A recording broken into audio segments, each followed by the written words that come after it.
So we've got this 88 W250. My buddy brought it over.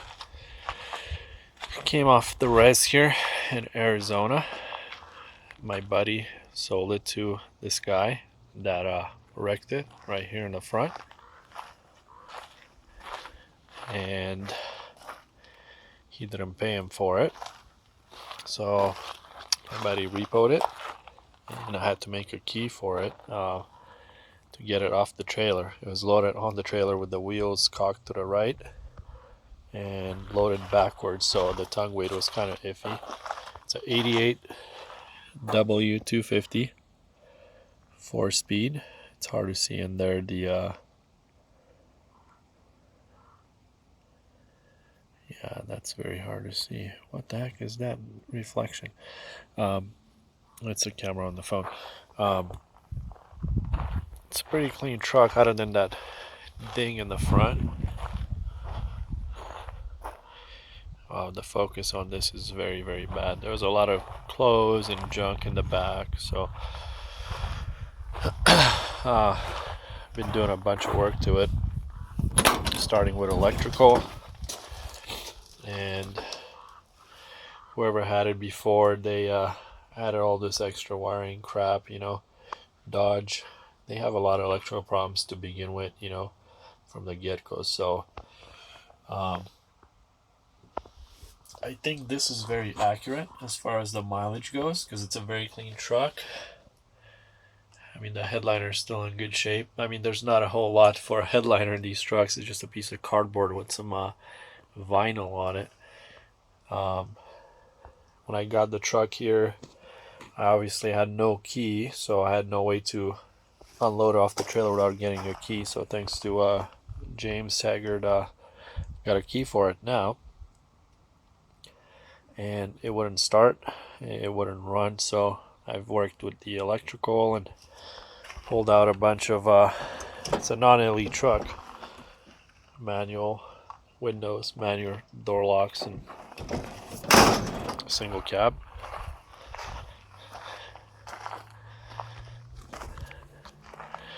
It's got second gen Dodge 3/4 ton wheels on it. I have no idea what the motor is yet. I haven't looked. It's probably a 318 or a 360, one of the two, V8. I pulled probably a bunch of wiring. I'll show you guys. This is all the stuff that came from underneath the hood and the dash right here.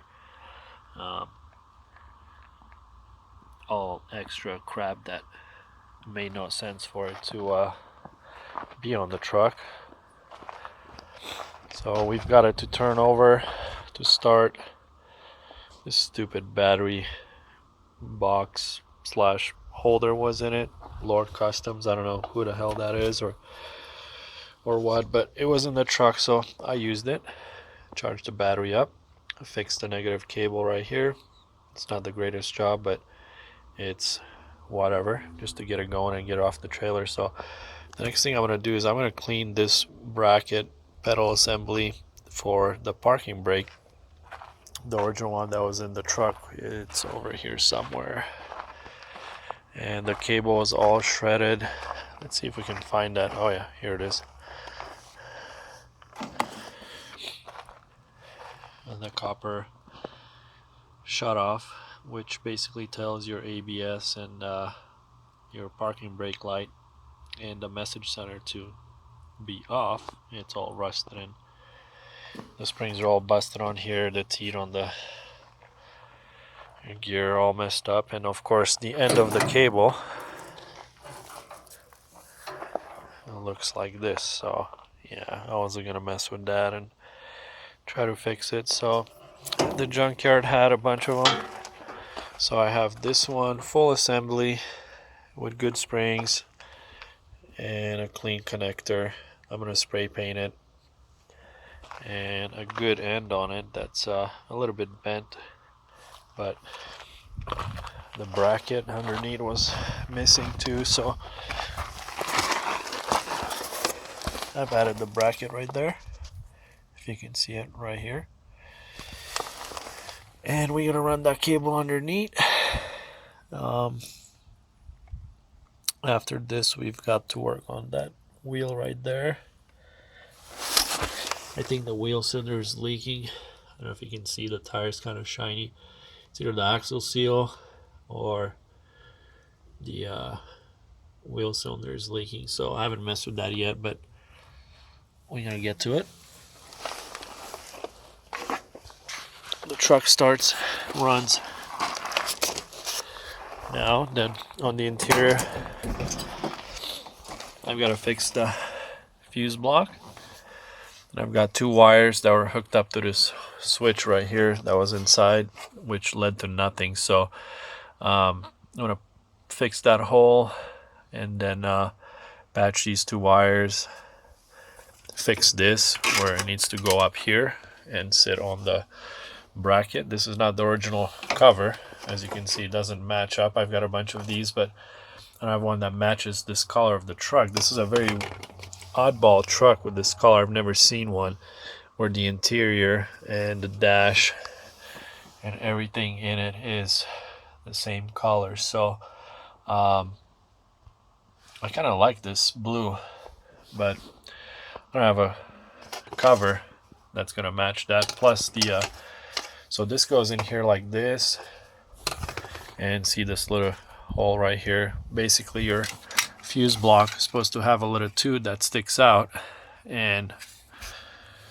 goes in here and basically holds this whole piece underneath, just mounted in there. Well, the original one is broken, and so is the fuse block. So digging through my parts, I have another dash and another fuse block. This is off a Cummins truck. So here's the tube that I was telling you about, which on the other one is completely broke off, and then your cover is supposed to look like this.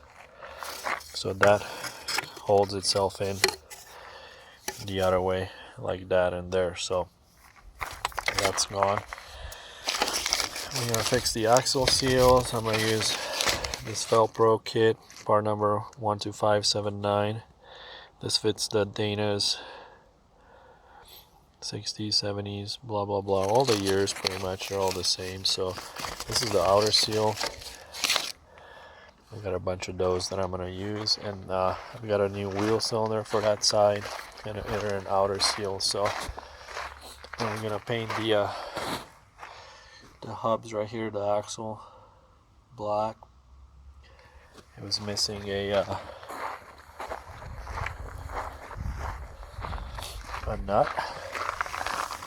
This one here was gone, so we've got another OEM Mopar / Dana replacement for it.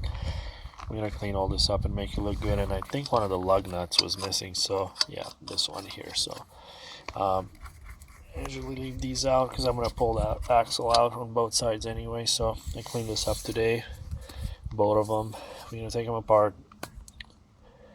clean them, paint them, reseal the outer, and then check the brakes on both sides. So this truck eventually is going to get a 4BT in it. So I'll show you guys. It starts and runs.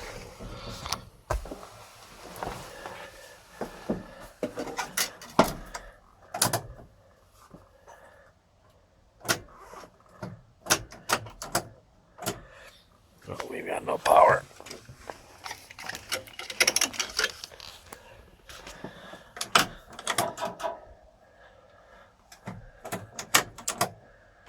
So we've got something loose, huh? I just noticed this. There we go. I think it's in the ignition. So the parking brake cable and the anti-lock brakes stay on. I guess check engine light is on. Not sure why.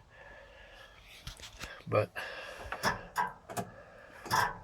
oh, looks like the battery probably took a shit. Well, the only thing I've added to this fuse block is this hazard relay sequencer. So let's see if we get it to start now. Yeah, there's a short in one of the wires underneath the hood, so we cleaned this loom.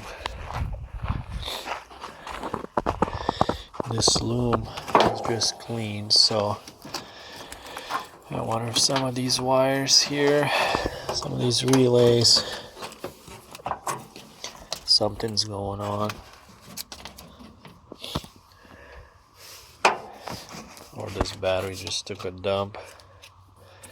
This is not the best setup. This was added on it, and someone took the old cable, bypassed it, and put this stupid cable in that goes and wraps around. So I just wrapped it with the starter wire, this wire right here. So if you want to know how to start one of these trucks, is all you need to do is unplug this guy right here and jump the wire that goes down to the starter, to your 12 volt.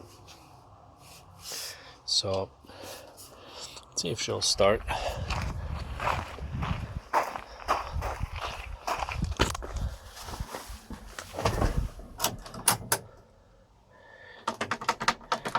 Yeah, I think the ignition here is, something's messed up, the ignition or the key or the fuse block down below.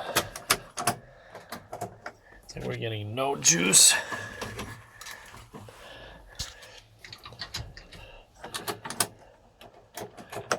Or the battery's dead probably. Let's see if we got hazards. Yeah, we got hazards, so still gotta work the quirks and issues. But I had this truck running. Everything seemed to work on it once I cleaned up all that wiring mess, so we'll give you guys an update once everything's handy dandy. I like the badge. I've got probably 2 or 3 dozen of these, and I like this one that says Dodge Engineer Ram Tough. So I see a lot of that on some of the Dakotas, like these rails right here. You see Dodge or Chrysler Engineer Tough or whatever. So always kind of like that for Dodges. So thanks for watching. Stay tuned.